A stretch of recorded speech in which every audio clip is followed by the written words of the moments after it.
Welcome to Data Talks with DKDS Analytics podcast, where beginners unlock the world of data analysis. I'm Nancy, your expert guide, joined by Kelly, bringing curiosity and fresh perspectives. Each week, we dive into data skills, career tips, and real-world insights to help you succeed in your data journey. Let's get started.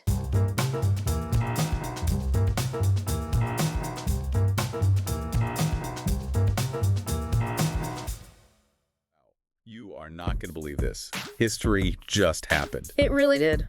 The U.S. has its first Pope, Pope Leo XIV. Now, we could just, talk about the headline. Right, the big news. But you know us, we like to dig a bit deeper. Yeah. So let's unpack this historic election with the actual data behind it. Exactly. May 8th, 2025. I mean, this is a truly rare event. The first time in 2,000 years, a U.S. citizen has been elected Pope. Incredible. It immediately made us think, okay, what do the numbers tell us about how this all unfolded? Yeah, like the voting itself. The voting, who was actually doing the voting, the electors, and how the world reacted right at the start. That's what we're diving into today. Okay, a papal election. It always feels so, wrapped in tradition, maybe a bit secret. Where do we even begin looking for data in something like that? Well, let's start with the basics, the fundamentals. Yeah. The voting itself, we know that 133 cardinals took part in this election. Oh, 33? Okay. And Pope Leo XIV, he got the job with 89 votes, a significant number. 89 out of 133. Yeah, that does sound pretty clear. A clear mandate, maybe? Seems like it. But what really jumped out at me was how quick it was. Just 2 days. For the whole conclave life. That feels incredibly fast, doesn't it? It does, yeah. In fact, people are calling it the shortest papal conclave in, decades. Like decades. If you look back, Pope Francis's election in 2013, that also took 2 days. Okay, so it's happened before, recently. It has, but quick ones like these, they're still pretty uncommon, actually. It can suggest, maybe a strong sense of direction early on. Or perhaps a unifying figure just emerged very quickly. Right, so even just that basic info, number of voters, the winners count, how long it took, it gives us some initial clues. Makes you wonder about the dynamic in that room, Exactly. So how do we even start to, analyze numbers like these, even if it's just a few data points? Well, think about it this way. Even with a small data set like this, you can start looking for simple patterns. Like, imagine you wanted to see how those potential votes might have been spread across the 2 days. Okay. A tool like Excel can be surprisingly useful here. There's a feature called pivot tables. Pivot tables. Yeah, I've heard that term. Always sounded a bit technical, like maybe too much for a beginner. What do they actually do? Yeah, they sound intimidating. But imagine you just had a list, maybe, of all the potential votes cast each day. A pivot table lets you quickly sort that list, count the votes by day, and just gives you a clean summary. Oh. It's like a super fast way to count and categorize stuff in your spreadsheet without messing up your original list. Very user-friendly, actually, once you see it work. Okay, that actually sounds less scary than I thought. So, if someone listening is curious, maybe wants to learn about these pivot tables in Excel, where would they even begin? Oh, perfect timing. We actually have an Excel Basics for Beginners playlist ready to go. You do? Great. Yep. And the very first video is called Excel Basics for Beginners, Get Started in 10 Minutes.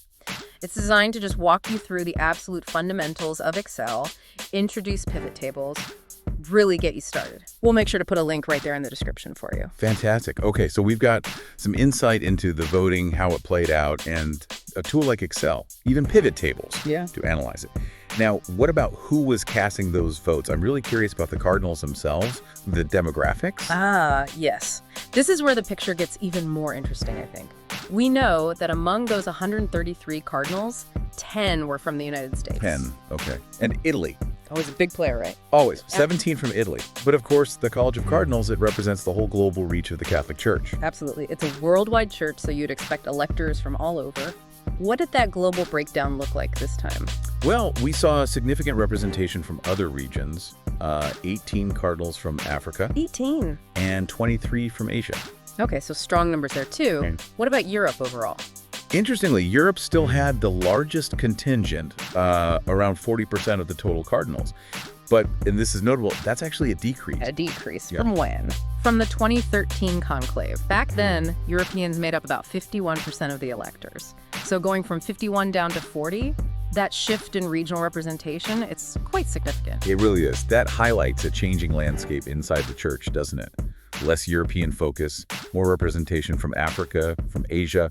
Feels like a really important trend. Exactly. Is there a way to look at that kind of demographic data, maybe on a bigger scale, like across multiple elections? Oh, absolutely. Yeah. When you're dealing with larger sets of information like that, say cardinal demographics over the last 3 or 4 conclaves, that's where tools like SQL come in really handy. SQL. Okay, that one sounds definitely more advanced than spreadsheets. Well, SQL stands for Structured Query Language. It's basically a way to talk to databases, to ask very specific questions. Ask questions of the data. Precisely. You could, for instance, easily use SQL to query a database and find out exactly how the number of African cardinals has changed over the last, say, 20 years or across the last few elections. It lets you pull out just the specific data you need. SQL. Is that something a beginner could realistically learn? Or is it really for the pros?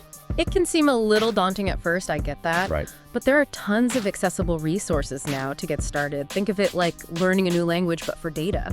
Okay. And actually, we're planning an upcoming beginner series specifically on SQL. So if you're interested, definitely subscribe so you catch that. Good to know. Yeah, there are even free online places where you can practice writing queries without needing any special software. It's more accessible than you might think. Okay, adding that to my list. Yeah.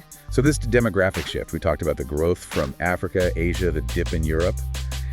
Is that just like random chance? Or could there be a reason behind it?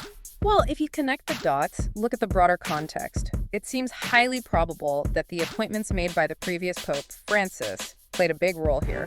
His choices for new cardinals. Exactly. He had a known focus on making church leadership more globally representative, and it looks like the composition of the college that just elected Pope Leo XIV really reflects that focus. That makes a lot of sense. Yeah, and it could have, real long-term implications for where the church goes next, its priorities. Right. Okay, so we've looked at the voting numbers, who was doing the voting. Now, what about the reaction? How did the world take this news? First, U.S. Pope? I mean, the global conversation must have been huge. Oh, you're absolutely right. The initial reactions, they were widespread. And social media, especially X, formerly Twitter, it gave us a very public, immediate window into that sentiment. What kinds of things were people saying? Any specific examples that really stood out? We saw a real mix, as you'd expect. For instance, Donald Trump offered his congratulations to the new pope. Okay. And then on a different note, you had someone like Volodymyr Zelensky, who publicly acknowledged news, but also specifically praised the Vatican's ongoing support for Ukraine. Interesting. Different angles. Exactly. Just a couple of examples, but they show the high level of global attention this election grabbed right away. It's fascinating seeing those individual high-profile comments. But is there a way to get a bigger picture, like the overall public feeling, not just the famous names? Absolutely. And this is where data visualization tools, something like Tableau, can be incredibly insightful. Tableau. Okay, another tool. Yeah. So you can gather and analyze that social media data, the volume of mentions, maybe the general sentiment people are expressing in their posts, positive, negative, neutral. Right. And then Tableau lets you present those trends visually. Think charts, graphs, maps, maybe. It helps you spot those broader patterns in public opinion, perhaps across different regions or languages. Wow. So you could actually see if the reaction was generally more positive in one place, maybe more mixed somewhere else. Exactly that. And understanding those public sentiments, well, it can be really valuable because Pope Leo IV is stepping into this role at a time when the church faces, some really complex challenges. Like what specifically? What are the big issues people think he'll need to tackle? Well, there are several critical ones. Things like fostering unity within the church itself, which can be fractured, responding to ongoing global issues like migration, and of course, continuing to address the really critical, painful issue of abuse. Major challenges. Definitely. And analyzing public sentiment through data, like we just discussed, could offer some valuable insights into what people are prioritizing, what their concerns are around these huge issues. That's a really powerful way to think about it, using data to understand the context he's walking into. Now, for listeners who hear Tableau and think, okay, visualizing data, that sounds cool. Any resources for that? We certainly do. Funny you should ask. I'm actually going to be hosting an upcoming masterclass focused specifically on data visualization tools, including Tableau. Oh, perfect. Yeah, we'll be sharing more details about that very soon, so definitely stay tuned if that's something you're interested in. Fantastic. Okay, so let's just quickly recap our deep dive today on Pope Leo XIV's election. We looked at the voting data, pretty quick conclave, Just 2 days. and how even simple tools like Excel, specifically those pivot tables we mentioned, can help analyze that. Even basic data sets. Then we explored the demographics of the Cardinals, highlighting that shift towards more global representation, less European dominance. And how SQL could help analyze those trends over time. Right.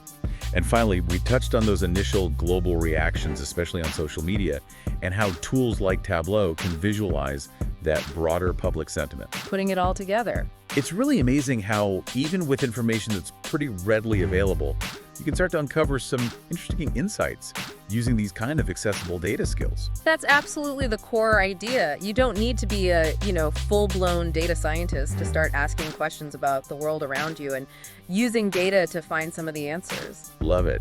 And if all this has sparked your interest, maybe you want to build up some of those data analysis skills yourself. That Excel playlist is a great starting point. Exactly. Make sure you check out our Excel Basics for Beginners playlist. The link is right there in the show notes. That first video, Excel Basics for Beginners, get started in 10 minutes. Perfect place to begin. Definitely. And of course, please subscribe so you don't miss our weekly deep dives into all sorts of fascinating topics like this one. We'd love to have you back. Now, for our final thought today, head down to the comments. We want to know, what do you think will be the defining focus of Pope Leo IV's papacy? What issues will shape his time? Yeah, we're really curious to hear your thoughts on that.